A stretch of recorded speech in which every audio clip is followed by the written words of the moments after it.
আসসালামু আলাইকুম ভিউয়ার্স, কেমন আছেন সবাই? আপনারা আশা করছি ভালো আছেন। আমরাও আল্লাহর রহমতে ভালো আছি। এই তো দেখতে পাচ্ছেন আমাদের হুজুর হাঁস চড়াচ্ছে কান ধরে।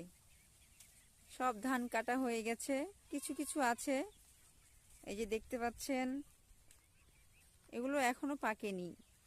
আর এই যে এগুলো সব কাটা হয়ে গেছে। এই যে আমাদের হাঁস কিভাবে দৌড়ে দৌড়ে ধান খাচ্ছে।